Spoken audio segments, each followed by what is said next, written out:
Assalamualaikum warahmatullahi wabarakatuh.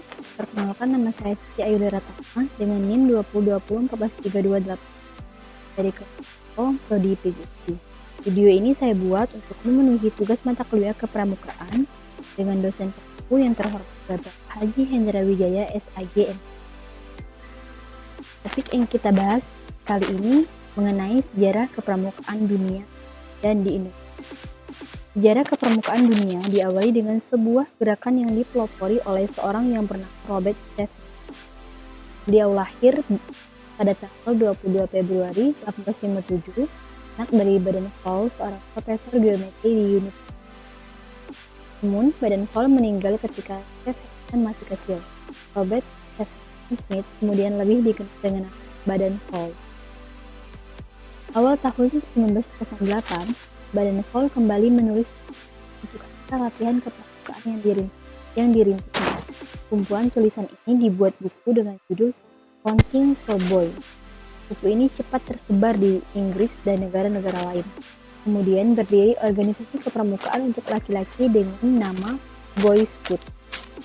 Tahun 1912, atas bantuan adik perempuan Baden-Powell, Ines, didirikan organisasi kepramukaan untuk perempuan dengan nama Girl Guides yang kemudian diteruskan oleh istri Baden-Powell.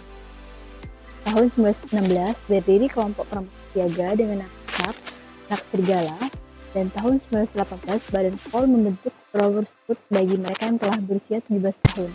Tahun 1922 beliau menerbitkan buku Rovering to Success atau Mengembara Menuju Bahagia. Pada tahun 1920 diselenggarakan Jambore Dunia yang pertama di Olympia Hall, London. Beliau mengundang gerakan pramuka dari 27 negara dan pada saat itu Baden-Powell diangkat sebagai Bapak Pandu Sedunia atau Chief Scout the World. Baden-Powell meninggal pada tanggal 8 Januari 1941 di Nyeri, Kenya, Afrika. Kemudian sejarah kepramukaan di Indonesia. Gerakan pramuka di Indonesia diawali dengan didirikannya Gerakan Kepanduan Penjajahan Belanda di Indonesia yang bernama NIFV atau Nederland Indische Padvindersvereniging atau Persatuan Pandu-Pandu Hindia Belanda. Pada saat yang sama, para pejuang kemerdekaan Indonesia ikut mendirikan gerakan kepanduan yang bertujuan membentuk manusia Indonesia yang baik dan menjadi karakter pergerakan nasional. Kemudian muncul bermacam-macam organisasi kepanduan antara lain JPO, DJP, SIAV, dan lain-lain. Pada akhirnya, Belanda mencurigai gerakan-gerakan kepanduan tersebut sehingga Belanda melarang gerakan kepanduan yang menggunakan istilah Padvinders. Dengan adanya larangan tersebut, Kiai Haji Agus Salim menggunakan nama pandu atau kepanduan untuk mengganti nama Padvinders.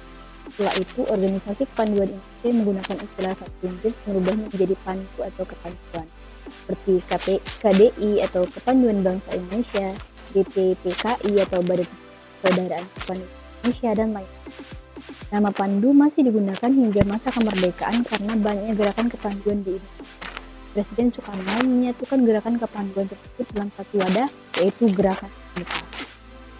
Keputusan ini ditetapkan melalui Kepres nomor 238 tahun 1961 tentang Gerakan Pramuka, yang pada tanggal 20 Mei 1961 ditandatangani oleh PJS Presiden Republik Indonesia, yaitu Insinyur Juanda, karena Presiden Soekarno sedang berkunjung ke Jepang.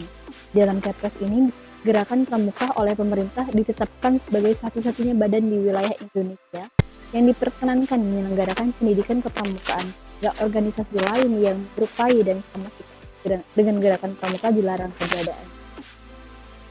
Sehingga disebutkan di atas bahwa Bapak Pramuka Dunia itu adalah Baden-Powell, orang yang menjadi perintis Gerakan Pramuka Sedunia, sedangkan Bapak Pramuka Indonesia adalah Sri Sultan Hamengkubuwono IX yang lahir di Sampilan Asem, Yogyakarta pada 12 April 1912 dan wafat di Washington DC atau Amerika Serikat pada 1 Oktober 1988. Beliau adalah seorang Raja Kesultanan Yogyakarta dan Gubernur Daerah Istimewa Yogyakarta.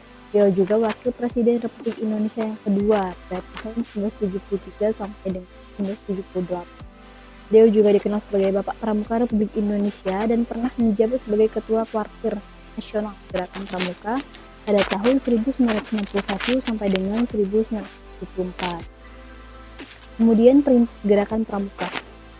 Nah, munculnya gerakan kepanduan Dunia ini dipelopori oleh Robert Stephen Smith Baden-Powell yang kemudian lebih dikenal dengan Bapak Pandu Sedunia dari Inggris. Sejak munculnya gerakan kepanduan dunia yang dipelopori oleh Robert Stephen Smith Baden-Powell ini, ia mempunyai sifat-sifat gembira, hemat, cermat, dan menyukai kehidupan luar. Seorang tokoh, William Smith Baden-Powell, mengadakan perkemahan untuk anak-anak dalam jumlah kecil di Brownsea, Island, Inggris tahun 1983. Ternyata perkemahan tersebut berhasil dengan baik dan menarik perhatian anak-anak Boys Brigade. Gagasan pendidikan kepramukaan.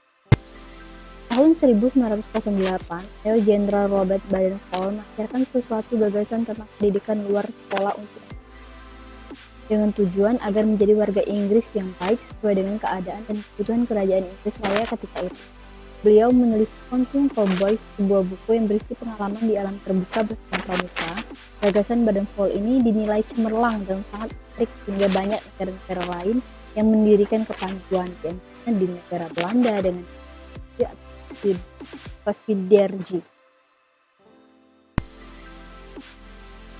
Kemudian kegiatan kepanduan di Indonesia.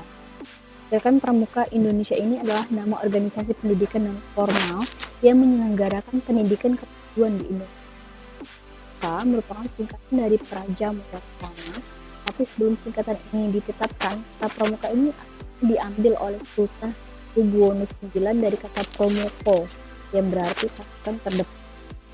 Sebulan sudah proses. Gerakan Pramuka di Indonesia telah mulai sejak 1923 yang ditandai dengan didirikannya Belanda National Infantry Ranger Organization atau NVO di Bandung. Sedangkan pada tahun yang sama di Jakarta didirikan Jong Indonesian Infantry Ranger Organization atau JIFO, dan kedua organisasi ini adalah cikal bakal kepanduan Indonesia melebur menjadi satu bernama Indonesian National Infantry Ranger Organization atau INFO di Bandung tahun 1926. Demikian video ini dari saya. Jika ada salah yang mohon kepada Allah SWT. Saya akhiri, wabillahi taufiq wal hidayah. Wassalamualaikum warahmatullahi wabarakatuh. Thanks for watching.